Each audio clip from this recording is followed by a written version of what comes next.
50, 45, there goes Davis! Oh my God! Davis is going to run it all the way back! Auburn's going to win the football game! Auburn's going to win the football game! He ran the missed field goal back! He ran it back 109 yards! They're not going to keep him off the field tonight! Holy cow! Oh my God! Auburn wins! Auburn has won the Iron Bowl! Auburn has won the Iron Bowl in the most unbelievable fashion you will ever see!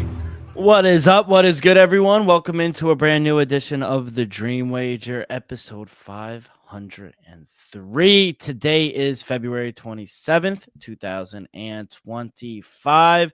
Kid, I think spring is peeking out a little bit. It's been nice over here. Yeah, like I said, all week, surprising above 50. I think today hit about 60 degrees, which is good. Low rain. Little rain. The weather app said no rain. And then it said the rain is going to last for 10 minutes. Lasted about 3-4 hours. Yeah. So wasn't happy about that. Wasn't crazy rain, but your boy wanted to get a car wash after work. Yeah. Couldn't because the rain. So that sucks. A little inconvenience. It's okay. But other than that, we're doing pretty damn good. That's good. This weekend's supposed to be really nice. I think Saturday's supposed to hit 60. So that groundhog did not know what he was talking about, but you know who did?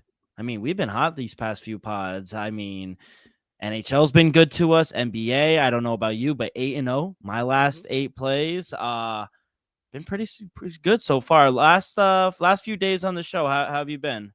I think last pod day of. So Monday's plays were shit. Apologize for that.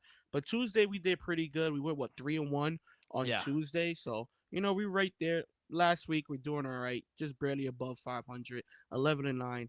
But at the end of the day, we in the green. Yeah, and if you guys want to follow our plays outside of the pod, follow us on our action app. Mine is D Rock with 2Ks24, and Elvis's is Elvis_Acosta. So very easy to follow, and Elvis actually does a really good job. He has all his plays and props in for today and a few tomorrow as well. But kid, got a great episode for you guys. It's Combine Week. The defensive linemen, linebackers, they will participate today in Indianapolis. Defensive backs and tight ends go on Friday, and over the weekend, it's the big ones: quarterbacks, running backs, wide receivers, and offensive linemen.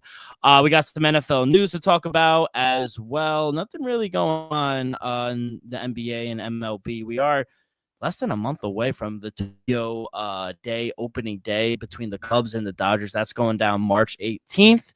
About a week and a half before the regular opening day. But we got picks and previews for the NBA. 53 game slate for the college hoops, and we got a lovely 12-game slate in the NHL for you guys. But kid, I do want to start Combine Week. There was a quick note from Abdul Carter. They were going to see doctors. He's taking interviews. It's Combine Week, so people wanted to see his health. He was dealing with that shoulder injury as well. He could be a potential number 1 overall player. Doctors revealed after further scans that the stress reaction in his right foot, surgery is not advisable. So he's just going to take the month off, rehab it, and get ready for pro day at Penn State, March 28th. Do you think that's a good move? And would you be worried if you're a top, 5 team? Is it a good move? Yes. At the end, they going to the combine. It's not like it's going to guarantee if you have a great performance, you're going to be the first overall pick. Nothing is guaranteed. So I'd rather play safe, get 100% healthy, and then put on a show on my pro day. At the end of the day, I hear some scouts and analysts always say it's the film matters more. Yeah, the combine numbers are nice, bench pressing, jumping ability, your 40. Yeah, that's all nice. But at the end of the day, 90% of the reason they're going to draft you is what you put on film. And to me, the film speaks for itself. So to me, take the month off, get 100% ready, put on a show for your pro day. And as a Patriots fan, I wouldn't mind him slipping to number 4. So, hey, if he wants to miss his pro day, be my guest. Be my guest. We'll be there at number 4. I think also pro day, maybe not in the past, but recently, last few years, it's been for guys in the second, third round trying to jump up the board a little bit, like you said, maybe stand out in the 40, stand out reaction time, how much film you actually study. And I think Abdul Carter's tape speaks for itself. I mean, I know he didn't win Defensive Player of the Year, but He was definitely, in my opinion, the player of the year on the defensive side of the ball. Travis Hunter or Abdul Carter if they slide to 4 to you? Well, most likely one of them are already drafted. Hypothetical if they're both there. If they're both available. And I'm saying like it's a deal. It's like a big deal. I'm gonna go with Travis Hunter. One reason only. One reason only. Dale, what did I tell you at the end of the season? What is my number one focus to acquire, not draft, to acquire in the offseason? T. Higgins. Looking like T. Higgins is gonna possibly get another franchise tag. It might not be possible. We have Christian Gonzalez, who's already the true number one corner on the team. Shut down corner. Come on now. I wouldn't mind drafting Travis at number 4. Have him playing both sides. Don't need him playing too many snaps on the defensive side. Don't need him playing on too many snaps on the offensive side. But if we're not able to land, let's just say a true number 1 wide receiver, I think we gotta have to go with Travis Hunter. And I'm not for Travis Hunter playing wide receiver. All I'm saying is if we don't able to acquire a true number 1 receiver to elevate Drake May, I think drafting Travis Hunter at number 4 can elevate Drake May because we know he could play both sides. Yeah, that brings me to my next point because I think that's all. I mean, in Pro Day, you're going to hear a lot of GMs, player personnel, director of player personnel, everyone speak at this head coaching, speaking at the combine, and Bengals director of player personnel, Duke Tobin, he said that they're preparing to give Jamar Chase the highest paid non-quarterback contract in NFL history. We're going to should. Yes, they quote, "We're going to reward Jamar." He told reporters at the combine, which he should. But he also said they're going to try to keep Trey Hendrickson, led the league in sacks, and also T. Higgins. T. Higgins came out. Possible. It did go up. The cap now is at $279 million, which is what, $25 million increase? That's all pro player. I'll get that number for you. They get the exact number increase because if it's $20+ million, that's what, 3 players at $7-8 million each, or potentially just a fucking stud at $20 million each. Think about it. If you're able to get, let's just say, Jamar Chase takes a slight discount, just a slight discount, and he takes $2 million, $1 million a year under Justin Jefferson. They're able to sign all 3. Yeah, so the number last year was $255.4 million. This year it's $279 and $200 million. So it's $23.8 million. Yeah, about 24. Yeah. Smooth. So if you're able to convince, if I'm the Bengals, I'm bringing all 3 to the table. And I'm going to be like, look, we have an opportunity to sign all 3 and possibly bring in more talent to help us on the defensive side of the ball. But each of y'all gonna have to take a slight sacrifice. The cap went up $24 million. That's T. Higgins' salary right there. Now, what is Jamar Chase willing to accept, and what is Trey Hendrickson willing to accept? Because at the end of the day, both of them just had their best season of their career. He led the NFL in sacks. Jamar Chase led the NFL in catches. Everything. Everything. Won the Triple Crown. Yeah. So Jamar Chase deserves to be the highest paid non-quarterback in NFL history. He deserves that after the season he just had. All I'm saying is, if you have a conversation with all 3, not saying this is gonna get done, but I give it a shot. If you tell them with the way the team constructed, if you get a little better defensively, we all know the Bengals, if Joe Burrow is healthy, are a contender if their defense holds up. Year in, year out, Joe Burrow's one of the best quarterbacks in the football. No doubt about it. If you could keep T. Higgins, Jamar Chase there, and the sack leader of the NFL, anything is possible, but you're going to have to bring some help on the defensive side as well. Yeah, so obviously T. Higgins hears these comments on the combine a few days ago, and then he tweets out a hat indicating cat. We'll see. I mean, now there are reports from Chad Jeff, New England Patriot writer for The Athletic. He's up there in New England. We'll give him a bag. They said Patriots not expected to pursue T. Higgins, will feel out trade market, and they'll probably explore the trade market. Honestly, I agree. I think it's a shocker because he's a true number one. You guys have the most money to spend. I don't know. And if they And do keep and him, that's, who do you let's not go and forget, get? and let's not forget, we was heavily going after Brandon Ayuk last He year. didn't want to come. He didn't want to come. Is that a problem? Do you think players really don't want to come to New England? Before Drake May, Dale, let's for the record, before we saw the great future in Drake May, there wasn't nothing really to be excited for in New England. That's fair. Now we saw the potential in Drake May.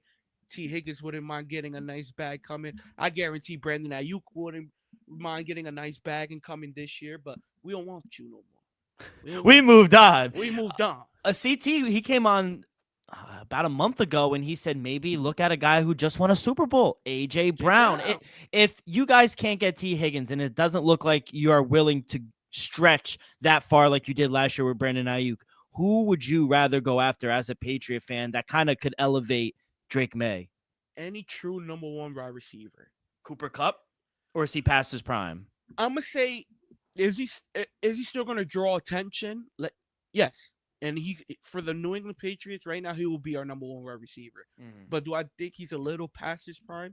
Yes. Would I prefer AJ Brown over him? Absolutely. Yeah. So, if we could get even like a guy like a Calvin Ridley, I want somebody that could come in like Stephon Diggs to Josh Allen.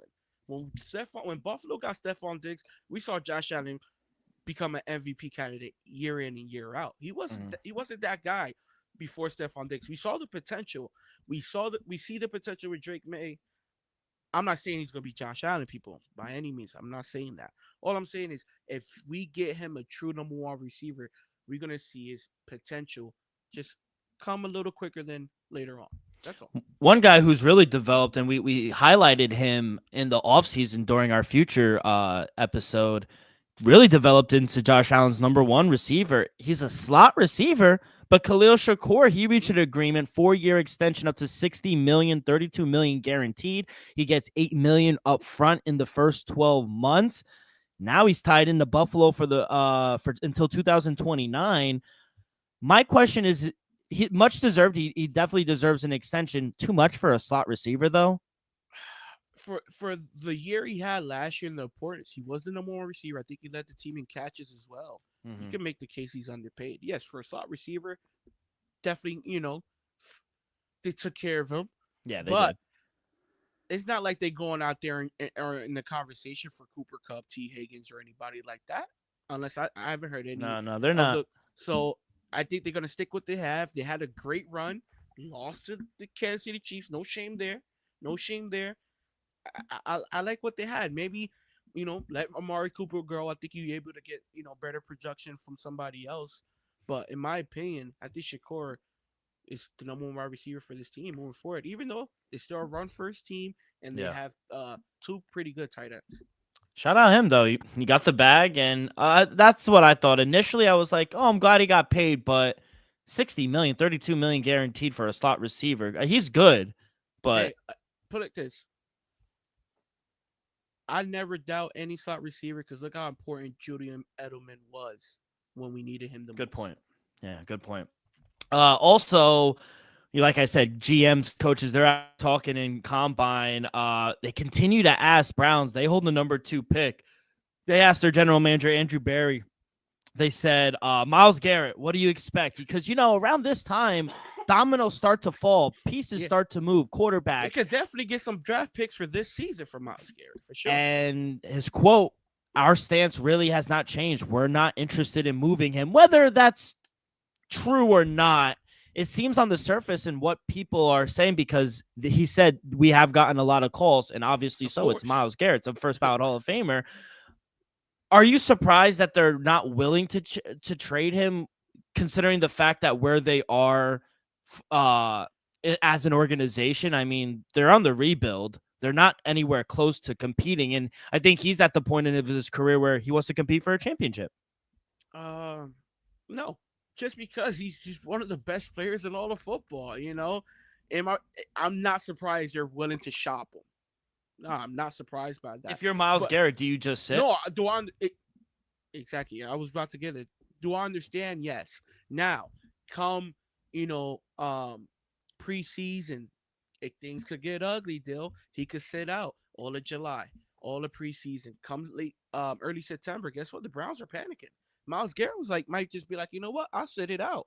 I highly doubt he'll pull. Um, damn, I forgot his name. From who? Oh, Bell, Oh yeah, Le'Veon Bell. Le'Veon. Highly doubt he pulls a Le'Veon Bell. But things could get nasty. And at the end of the day, Browns don't want to go into the season with that uncertainty. I think they either gonna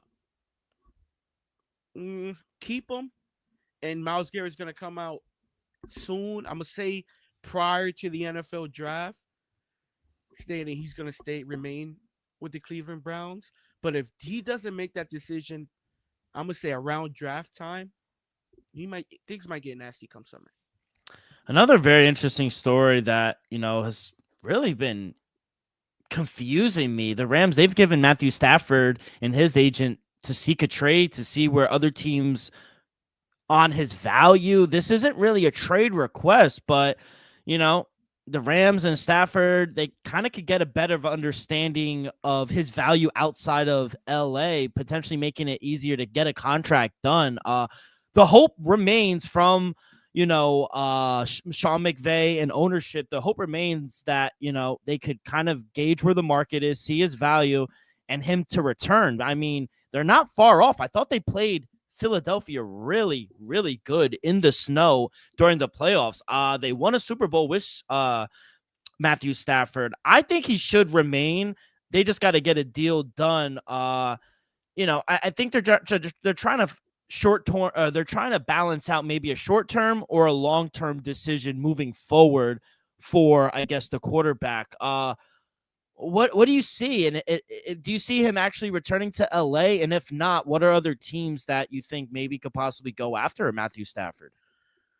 Well, realistically, I think the way he's looking, I think he most likely will get dealt. Look, Rams looking like they want to clean house. We heard as soon as the season was over, Cooper Kupp is available. Yeah. Now we're hearing reports a month later, Matthew Stafford is available. We already seen reports that there's no tampering with Tom Brady talking to Matthew Stafford or the Raiders trying to talk to Matthew Stafford or something like that. Hey, if like I said, I'm surprised Pete Carroll went into a rebuild situation. So to me, the perfect team or an ideal team will be like the Raiders situation, who possibly maybe want to speed up the rebuild process and probably position themselves to be a win now team. Make some moves. They can trade away their top pick. Who knows? You never know. Not for Matthew Stafford. Not for just to make it clear. Not for Matthew Stafford, but if you're able to get Matthew Stafford, you either sign him if they release him or trade him for like a six round pick, fifth round pick, something like that. Hey, I think the Raiders, they have a pretty good quarterback if they're able to get Matthew Stafford. Uh, Brock What Bowers. about the Giants? The Giants are standing there with the third overall pick. They're gonna get a young guy. Why? And not for nothing. You just sorry to do this to you though. You just saw your neighbor Mm-hmm. failed miserably with an aging quarterback. Do you want to repeat that same cycle, or you want to draft a highly talented quarterback with the third overall pick, which is most likely possible to happen? I think they're gonna go draft a quarterback with the third overall pick. So the most likely scenario for Matthew Stafford is possibly the Raiders, but I wouldn't, you know, mind if he goes to Cleveland. What about Cleveland, Tennessee?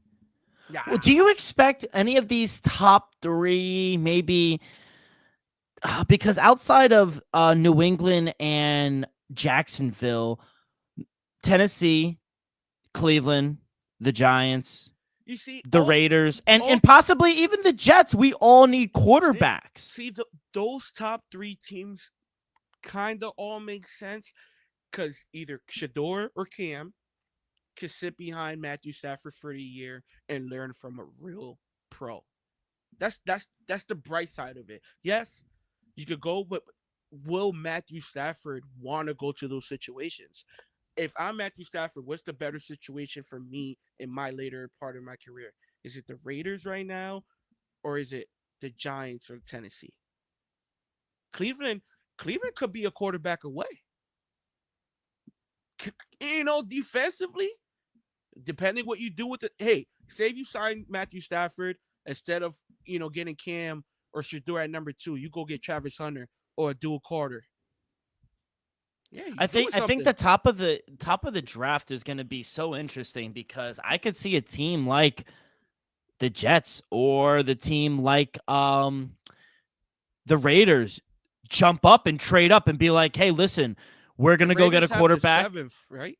No, Raiders at 6. 6. Where they could jump up and be like, "Listen, we want to get a quarterback," because I could see one of these top 3 teams taking a Travis Hunter and Abdul Carter, and then one of these teams going after a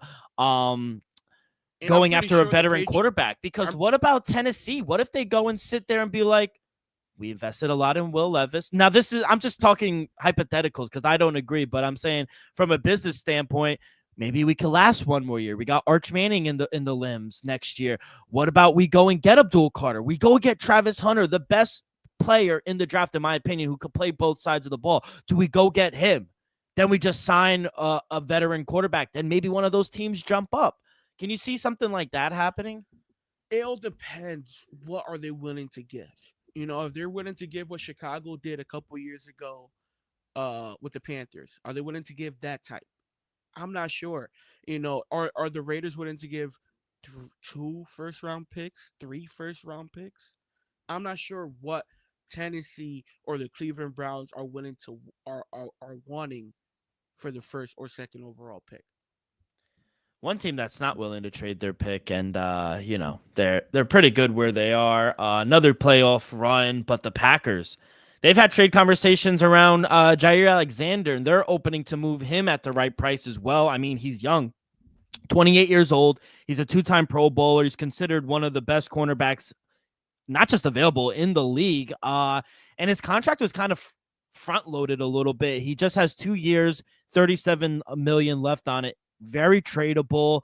The GM on the combine this week, he said, when asked if they'll be looking to him long term, he said, "We'll see. We're working through that. He certainly could be up for trade, but we'll work through that as the days go on."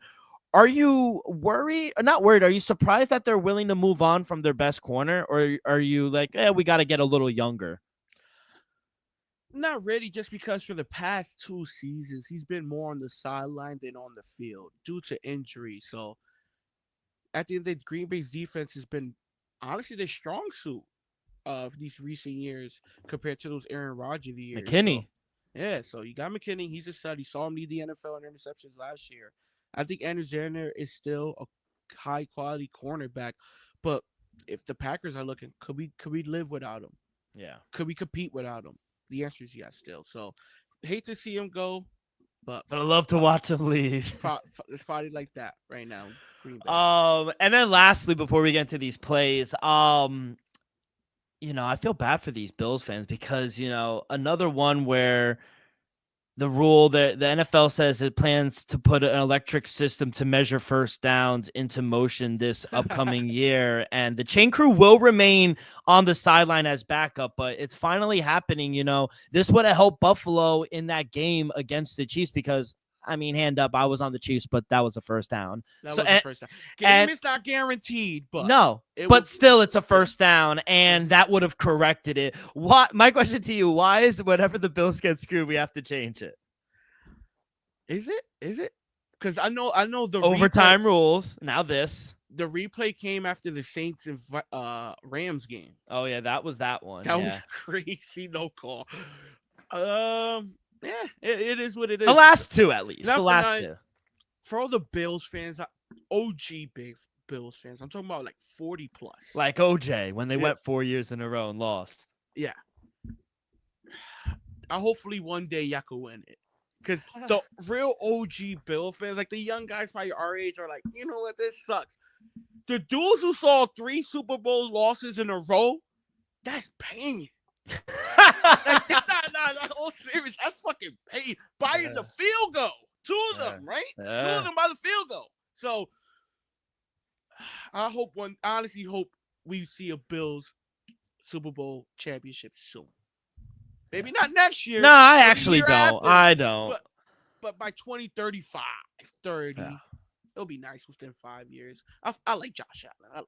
I like Josh, but they're in my division. I can't root for them. I wouldn't mind us getting one more before they do. Yeah, of course. By the way, nothing really going on in the NBA outside 76ers. They're losing again last night to my Knicks. The last time they lost 9 games in a row, they winded up not making the playoffs. Team Lou Williams was on that team. This was years ago. Are you surprised Podcast P is stepping away from his podcast right now? I know it's a grind. I heard he's trying to make a championship push, finals push. So that's what I thought. A play-in push. Yeah. So hey, realistically, we know the East, especially like the bottom half of the East, it's not very strong. No. Can Philadelphia win what? How many games are left? 20, 23, 20 something? Something like that. If they could Philadelphia win 15 out of 23 games and make the 10th seed? No. They're not better than you guys. No disrespect, but you guys have been playing good defense lately. I understand that. I understand. We beat them last week. You played OKC pretty well last night. Yeah. It's just at the end of the day, healthy Paul George, Maxey, Joel Embiid, I wouldn't be shocked if they win 15 out of 20, 16 out of 23. I wouldn't be surprised. Can they do it? I don't know. But would I be surprised if they do it? Absolutely not. Yeah, I mean, if you just look right now, they're 20 and 38 sitting at the 12th seed. They're a game behind you guys, and they're 3.5. A game and a half? Yeah. Oh, we're 11. Yeah, you're 11. Oh. And they're 3.5 games out of that 10 seed of Chicago. Chicago's been at the 10 seed for like over a month and a half. Like they're just staying put. No, we was 10 for like a night. Oh, okay. But yeah, I don't see them making the playoffs, even though, you don't think they could cover a 4-game lead? No, I don't. But all right, would you be surprised if they cover a 4-game lead?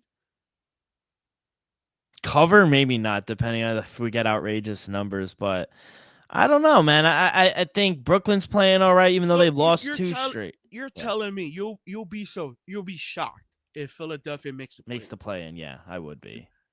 Just shut it down. Just shut it down, Joel. You really want to? I'm not against shutting it down. All I'm saying is, look at last night. Paul George had one of his best games last night. Because he shut the podcast off. And look, and they still lost. But the next 20 games, if he plays like that, no, it's too late. How many times did they play Chicago? I don't know. They played Chicago twice in life. I don't have the schedule in front of me, but I mean, Maxey had a pretty good night as well. The other guy as well. Kelly Oubre had a really good game as well. But outside of those 3 guys, you're not going to get it. Quentin Grimes, trash. Andre Drummond, come on. Lonnie Walker, the 4th. Like, who are you really getting buckets from? Outside of those 3 guys, and if considering if Joel Embiid isn't there, Maxey, Oubre, and that you're not always going to get a 27-point game from Kelly Oubre. Let's just be honest. So outside of Paul George and Tyrese Maxey, where are you getting scoring from? You need Joel Embiid to come. Yeah, that's the thing. If they shut him down, it's over. It's over, bro. Like, just shut it down. Like, they're not good. Like, I would take. Let's just say this ball. Brooklyn would sweep them. Yeah, Brooklyn would sweep them. So no. You guys are sweeping. Yeah, no. You guys are better than that. I say if a 3-game series, four. No, see, y'all sweep them. I'm telling you, you guys been playing good defense. We do play good defense, but I don't think we'll sweep the 76ers. I think you're giving credit a little too highly. Like, they're not good. Respect. But they're not good. Nick Nurse not a good coach. Like, I don't know, man. And to be honest, I'm not saying the Knicks are good too. I think we're a little fraudulent. We can't beat any of the top 3 teams. Yeah, you're a little fraudulent. So a little fraudulent. So we might get about the first round, but outside of that, when we play a top 3 team, it's over. It's over for us. Can't beat OKC. Can't beat Boston. Can't beat Cleveland. Outside of that, maybe Indiana gets us again. And maybe the Bucks. No, we beating the Bucks. Fuck them. I don't know. But yeah, that's it, kid. And like I said, we're less than a month away from opening day in Tokyo. Cannot wait for that. MLB preview will be coming up very shortly. We got the end of the month UFL as well. We're less than a month away from UFL spring football. Gotta love it, kid. But all right, before we get to our plays, a quick word from our sponsor. We are brought to you each and every episode by Viva Tequila Seltzer, the most refreshing hard seltzer on the market, hands down. There's no wonder why Viva was voted #1 hard seltzer in the world by San Francisco World Spirit Competition. With only 88 calories, 0 carbs, 0 sugar, and a light 4.5 ABV, Viva is the perfect drink for your post-game celebration, as it was created with that active lifestyle in mind. We flavor tequila seltzer because flavor is the spice of life, and we like our drinks with just a kick, just like how we like our lives. Whether it's Huckleberry playing around a golf with the boys or a new flavor, coconut, watching the NHL, it doesn't matter. Our favorites pair perfectly with that artisanal blanco tequila for that subtle and refreshing drink. Our belief here at the Dream Wager and at Viva is to live long, live well, and live it up. All right, kid, let's get to it. The NBA short slate here on a Thursday. Only 5 games for tonight. We have a much bigger slate. I think 10 games on a Friday as well. We do have some lines up there as well. But 5-game slate for Thursday. What do you like here tonight? Yeah, I love today's slate. Not for now. Really? I think majority of the game are pretty good. You got Okay. Golden State, Orlando, Phoenix. Some nice players on that game, but Minnesota Lakers, Denver, Milwaukee, pretty good games if you ask me. All right, started off 7 p.m. Golden State Warriors taking on the Orlando Magic. Golden State laying 4.5 on the road. Over under sitting at 212.5. Still, let me tell you something. The Golden State Warriors looking real good. If with the potential of Jimmy Butler, one thing I can honestly say is Jimmy Butler's getting to the rim a lot and he's getting to the free throw a lot. If you give able to give Steph that extra rest in game with those extra free throws and fouls drawn, man, they might be able to make a deep push. Give me the Golden State. I'm laying the 4.5 on the road. I think they won 4 or 5 out of the last 6 games. They've been looking good since the trade. I'm gonna lay the number on the road. Next game, New Orleans Pelicans taking on the Phoenix Suns. They played back to back today and tomorrow. Phoenix laying 7.5. Haven't been looking good. Over on this thing at 235. People. Pelicans won 3 out of the last 5. Suns has lost 4 out of the last 5. I think the Pelicans are playing a little better. Zion looking a little healthy. CJ is back as well. Give me the Pelicans plus 7.5, plus 8, whatever number you could get it at. I love the plus 7.5 tonight. I even love the plus 6.5 tomorrow. Get it where you can. I'm not guaranteeing nothing, but I like Pelicans both nights. Real Next, quickie, I got a player prop for Pelicans Suns as well, 9 p.m. I'm gonna take Bradley Beal over 18.5 points, -125. It's a little chalky, but he scored 19 points last 6 straight games. I was on him the other night, and honestly, I just see no reason to go away from him. Not only he's gone over 19 or 18 points in 6 straight games, but he's flying over the number. He scored at least 24 points in 5 of the last 6 games. He had 30 the other night against Toronto. Granted, it was Toronto, but I don't think the Pelicans are even better. I think this is he's feeling confident. I think this is a great matchup for him as well. So I think this is another game where he could ball out. So yeah, give me Bradley Beal over 18.5 points. love it, kid. Love it. Next game, no, Minnesota Timberwolves taking on the Los Angeles Lakers. Lakers laying 6.5. Still, this is a perfect teaser spot if you ask me. So give me the Lakers down to a minus half point, and then I told you Charlotte and Dallas. Not a pretty game, but there's money to be made. Give me Dallas. Tease them down to -3.5. That's my two-way teaser at -134. Dallas to -3.5. We know how bad Charlotte is, and then give me the Lakers down to basically a pick 'em. Lakers been looking good, man. And give me Luca under 26.5 points. People, he's averaging I think 18 points a game as a Laker. Only had one 30 plus point game. I don't expect much from Luca. Maybe another light triple double, but I don't expect him to be ultra aggressive on the offensive end. Give me the under 26.5 at -110. And like I said, tomorrow so far, I do like the Pelicans plus 6.5. Big matchup tomorrow. Cleveland Cavaliers taking on the Boston Celtics. Boston Celtics laying 3.5. The disrespect. Give me the Cleveland Cavaliers. Even a sprinkle on the money line at plus 146. Cleveland Might just be the regular season, but we can't deny how dominant they've been so far. And I'm pretty sure they won 2 out of the 3 matchups thus far against the Boston Celtics. Give me the Cleveland Cavaliers plus 3.5 on the road.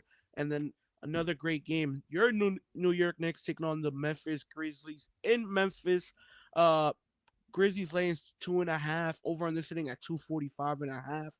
Wow, who would have thought a Knicks game would be at 245? So you know that defense ain't that good. Yeah, no, our defense is trash.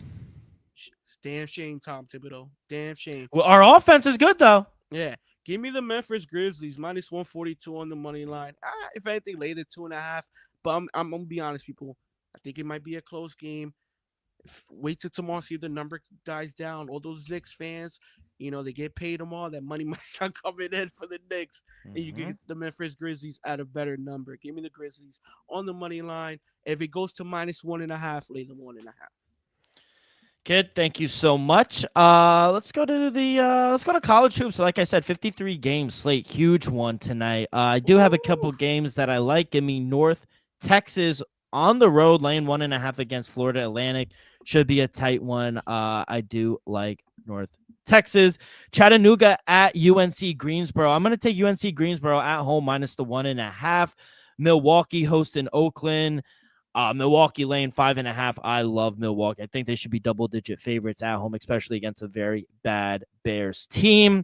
And 2 more. I like UAB on the road. I think they should be the favorite against Wichita State on the road. Give me the plus 1.5 if you want to take them straight up on the money line, get some plus money. Do not mind that either. And then my last play, 9 o'clock, New Mexico State hosted Middle Tennessee. I've been on Middle Tennessee a few times this year, and they've been profitable for me. I think they're a little better of the team in New Mexico. I'll take the plus 1.5 in my pocket as well. So New Mexico, I'm fading them, taking Middle Tennessee plus 1.5, UAB plus 1.5, laying 5.5 with Milwaukee, UNC Greensboro laying the 1.5, and North Texas, I will lay the 1.5. All right, kid. Thursday, like I said, for NHL, huge slate, 12 games. Last night, we only had 3. Go 5-1 on the night. Tough night for my Devils. They lost 5-1 against the Avalanche. Faded them, and that was very profitable. How about tonight? I know, hey, good cash on the Rangers. They blew out the Islanders the other day. Tell you. Let me stop. Now, did you hit up Cuddy? Do we have anything? You know what's funny? I was texting Cuddy because Cuddy's on his way up. Yeah. Oh. He's on his way. I'm telling you, I'm selling the CRV. Oh yeah, that's right. No, I haven't talked to Cuddy, but this was on me again. If you want to follow, by all means, I'm gonna just state for the record once again, all-time betting in the NHL. I am positive. So do what you want with that information. Winnipeg. Oh. Taking on Nashville. Still. Over on this, they got 5.5. Mm-hmm. I think this is a great number. We know Winnipeg is one of the best teams in all of hockey. They can't lose. At minus 135? Shit, they might catch me slipping, but guess what? I'm a hammer. Give me the minus 135, the Winnipeg Jets. I love it, kid. I got a few plays as well. We'll start with the 7 o'clock St. Louis Blues at the nation's capital, Washington, D.C. They actually play in Washington, not like the other fraudulent D.C. teams. But, we're what are we, 12 goals away from Ovechkin breaking the record. Gonna take him anytime goal scorer at plus 110. I'm gonna take it every day until he breaks the record. Like him over 3.5 shots on goal at minus 120, over 4.5 shots on goal at plus 195. I mean, just look at the amount of shots he's had. 9 the other game against Edmonton, 5, 4. He's just absolutely ripping the puck, especially since coming back from All-Star or Four Nations, whatever you want to call it as well. So like the first period, over 1.5 as well. That's at minus 125. Next game, Islanders, Bruins. 2 teams that really don't play any defense. Give me Islanders over 5. Total of the game, Islanders, Bruins over 5.5. A little chalky, minus 130. Maybe you want to play. Maybe you want to take a unit and a half play. But the last 6 meetings between these teams, they've combined for 9, 6, 9, 7, and 8 goals. I mean, it's just going to be a shootout. I think over 5.5. That's why it's a little chalky. But sometimes the juice is worth the squeeze. Let's go 7 o'clock. We're going to go down to Florida Panthers hosting the Edmonton Oilers. Should be a really good game. I think we're going to see goals early. Give me over 1.5. First period over 1.5 at minus 145.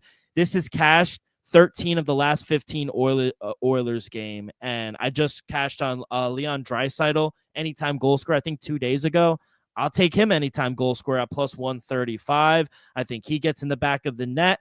We'll go out west. Vegas Golden Knights hosting the Chicago Blackhawks. That's at 10 o'clock. I'm going to go first period. I'm going to take Blackhawks to score in the first period at plus money. I like a goal within the first 10 minutes. It's a little chalky, minus 155 if you want to pay that juice. I like first period, both teams to score. That's at plus 200 as well. I like that as well. I'll throw a little pizza money on Connor Bedard in a game where I think, where I think there's going to be a lot of goals. I think the best player on the Blackhawks should score a goal. And, he scored a goal last 2 times. He's fade Aiden Hill, the goalie for the Vegas Golden Knights. So I do think he finds the back of the net. And then last one, 10 o'clock, we'll stay in California. Anaheim Ducks hosting the Vancouver Canucks. Should be a really good game late. I'm going to take the Ducks on the money line, plus 112. Little dog here, but, the Canucks, they're coming off a really hard-fought overtime win last night on a back-to-back against the Kings. And, I just think Quinn Hughes, he played his first game since January 31st. I think they're a little banged up right now. So I like Anaheim in this spot. I think they have the value, and the money is coming in on them. The Canucks, they opened up a minus 155. Now they're down to minus 135. Canucks 1-5 in the second half of a back-to-back. Think they're going to come out a little tired, so I'll take the value here with the Anaheim Ducks at plus 110. Okay, that's all we got here tonight. I just ran through all my plays. Yeah, a ton of plays out for the people, man. That's what's up. In about 43 minutes? Not bad. Hey, these are the dog days of winter. Hey, spring. Right around the corner. Spring is coming, though. Any big plans for you this weekend? Next EP is March. Oh, I can't wait. I can't wait. My father-in-law's 70th birthday party. Hey, shout out him. Yeah, nothing too crazy, but we're gonna have a birthday celebrate 70th. Nothing too crazy.